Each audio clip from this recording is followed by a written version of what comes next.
Wow, here we are again. Brother Peter with tidbits from the Word. We just did in another excerpt, and you can find it, with Psalm 111. Psalm 112 is like an acrostic to 111. The difference between 111 and 112 is it's the ultimate end of the man who follows God righteously and does what God would have him do. Raises a family the way God would have him raise a family. Worships God the way God would have him worship, and does the things that God would have him do. Ask the Lord for wisdom, and God will give him wisdom. And God has given me wisdom. I'm not going to go into all of the writings that I have on Psalm 112 because they puff up a man somewhat. But the secret of the blessed man is 112 and 1. And we read that in verse 1 of 112 was where he said the psalm is a twin to Psalm 111 in structure. Both are acrostics, content and language. These psalms are similar without being identical. The Jewish carried much of their history and national culture and spiritual heritage in their minds. Some of them performed astonishing feats of memory. For centuries, for instance, the Talmud was not written down. The rabbis memorized the whole thing, and some child prodigies already had memorized in their teens. It was not until the persecution alarmed the rabbis, and with the thought that if those human encyclopedias were to be killed, then Talmud itself might perish, and they agreed to write it down. When we were in Jerusalem in 1973, we was at a bar mitzvah where a 13-year-old boy was being sworn in by Jewish rite, and he had to get up and recite hours worth or more of just recite, one right behind that verse after verse after verse after verse after verse after verse after verse, and just keep on going. And all these notable Jewish men with their beards and their locks and their phylacteries were there and nodding and going, and they were following along with him, and they had it in their minds, and they were saying it right along with him in their minds. All right, so we find that in 112, he's talking about putting Jesus Christ, putting God in your mind to where you can come back if anybody asks you a question or says anything, and you can say what God has said in His Bible. Most of what we get from the Bible comes from plain hard work. Mental slothfulness never leads to illumination. We have to be careful that we're not slothfully, mentally, as we study or work in the Bible. So, this psalm is a great psalm for the blessed man. What does the blessed man do? He loves the Lord. What else does he do? The B part of it. He loves the Word. Loves the Lord and loves the Word. How can I know, how can I know that I am a blessed man? Because I love the Lord. How can I know that I am a blessed man? Because I love His Word. The sons of the blessed man, 112 and 2, are mighty men. Wow, God has blessed me with some mighty sons. And they are moral men. God has blessed me with some moral sons. And the substance of the blessed man, he has a house full of riches. Well, as today would go, I have a house full of riches. When I was running my bus route, I used to visit houses that weren't full of riches. And now I consider that I have a house full of riches. That plaque behind me, that eagle up there, was a very expensive piece, hand painted and glazed over, and I got it, I forgot how, but it's a nice piece. A heart full of righteousness, that's another thing we have. Moral men, blessed men are mighty men, and they are moral men. And the substance of a blessed man is his house full of riches. A heart full of righteousness. My heart is full of righteousness in spite of the fact that the devil would fight against me. He fought against Peter. He fought against Paul. He fought against all the disciples. He fought against Jesus. He does not like righteousness. The devil hates righteousness. And what is the of a blessed man? The scenario of a blessed man. What does he enjoy?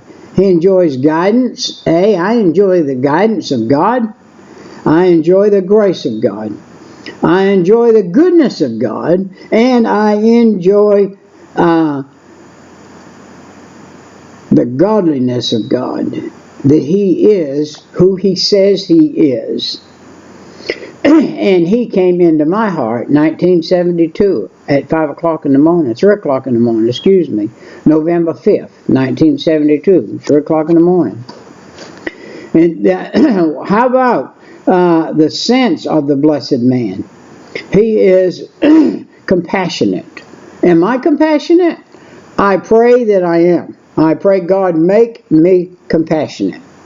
I want to be compassionate. And I don't want to miss an opportunity to pass out a tract. He is careful. I am careful. I am a blessed man in that area. Excuse me. So I have to be careful. I'm going to have to go to bed after this one. The sincerity of the blessed man. 112, 6 through 8. He is an evangelistic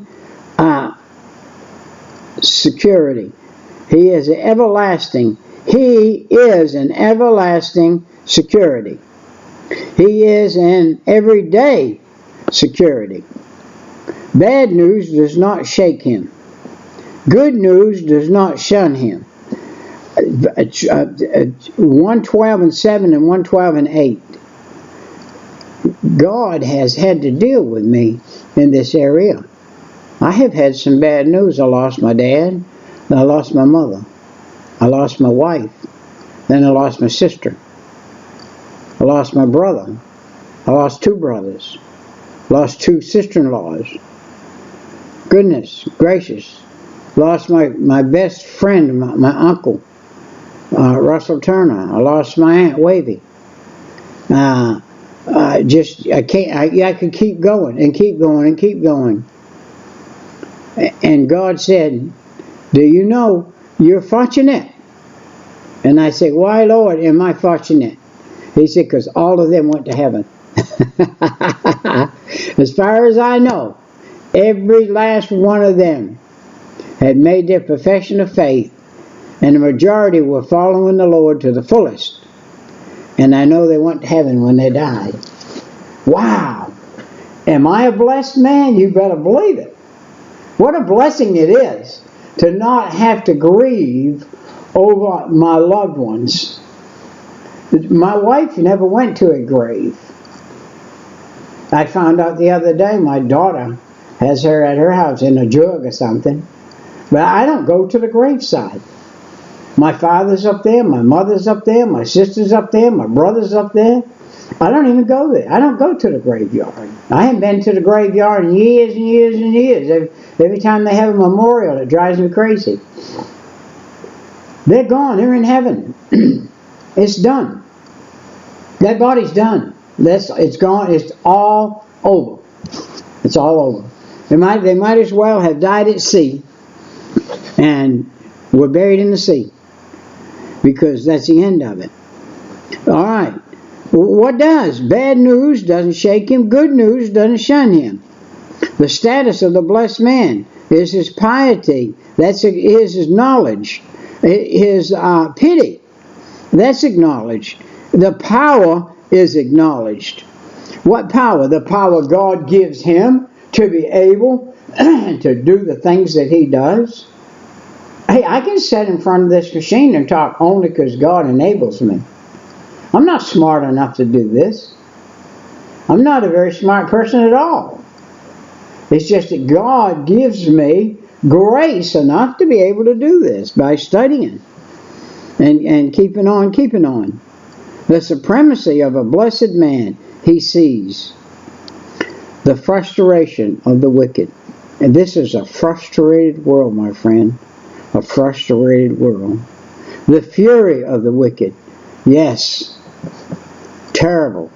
The fury of the wicked. The falling of the wicked, and it's getting worse.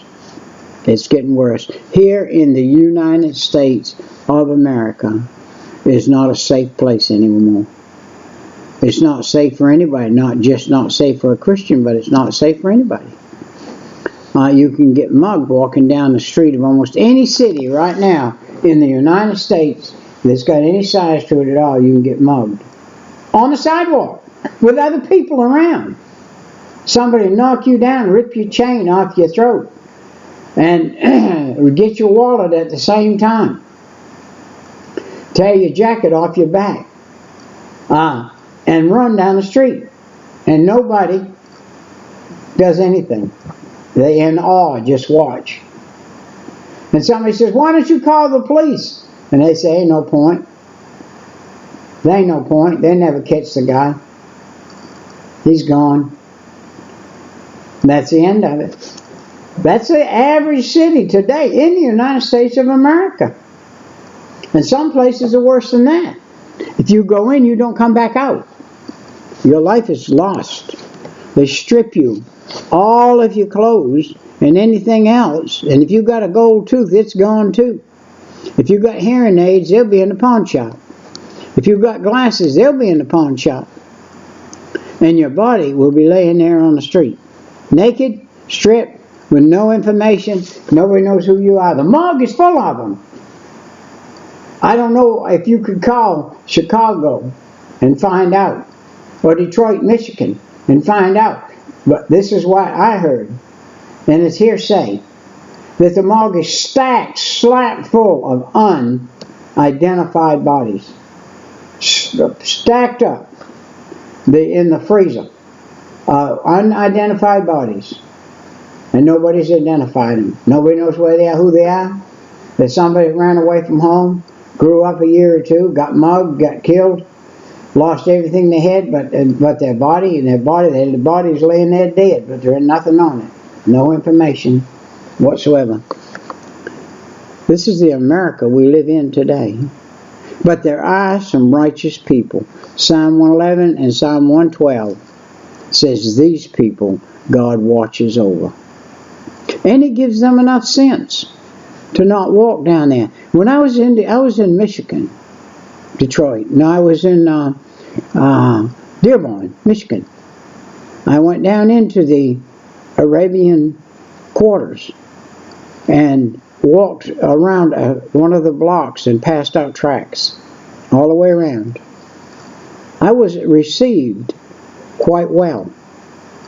My mother and my daughter were both having a heart attack. When I came out, they couldn't believe it. They said, "I can't believe you, a white man, American, went in there. There's no Americans in there. I'm the only one. Now I'm the only white man." And God said, and you know what? I got invited to eat. At several houses, I got invited to eat with them. And so, when God's on the scene, when He's watching over you, when He sends you in, when He gives you a commission, you go and you do what that commission is. That's why people can go to other countries. And when a missionary knows, and this he knows, and he's willing to follow God good enough, that he can go to that country and they won't kill him. And knows if they do kill him, he'll just go to heaven sooner. That's all that matters is if we're going to heaven. Really, this life, unless we take somebody with us from here, unless we're doing missionary work, this life is not worth anything. Unless we're doing missionary work. If you're not doing anything in a missionary line, if you're not winning souls, if you're not being a Christian example, what are you? Why are you still alive? Why aren't you just dead and gone to heaven if you're going to go to heaven? And the question is, if you're not interested in other souls, are you going to go to heaven? What did Jesus say? He sent every one of the disciples, every last one of them, went out and make more disciples. That's what he said. You go out and make more. You go out to the hedges, the highways, and the byways, and compel them to come in. The word compel is to take a hold of them and compel them to come in. Are you doing that? Are we doing that? Is our church, the one that we're in, doing that? On a daily basis, are we doing that? I notice our track rack getting empty. I have to fill it every week. I like that. The more I have to put in it, the more I see somebody in the church is waking up and using tracts. I'm a firm believer that just saying with your mouth is one thing. Saying with your mouth and handing a piece of paper that gives the information and the invite and the website so that they can look on the way. There's no telling how many people are watching our church services and watching things on the website because of the tracts we passed out. Last year probably, I don't know, I would say over 20,000. Over 20,000. I don't know how many we're going to do this year, but if I had my way about it, we're going to do another 20,000 this year probably. And so they've got to be effective. They've got to be effective. I figure this way. If somebody throws it down and somebody else picks it up, and they throw it down and the trash man gets it, and he reads it, so it's been through 2 or 3 hands, and all of them have got the story of it. Now they will be held accountable when they get to heaven. Well, if they go to heaven, that's a good accountability. But if they go to hell, they'll be accountable for reading that tract, and God will say to them, you know, you had a tract, you picked it up, and you read it, but you didn't do what it said. And that's why you ended up in hell. Well, our time's come and gone. We will see you next time, Brother Peter, with tidbits from the Word.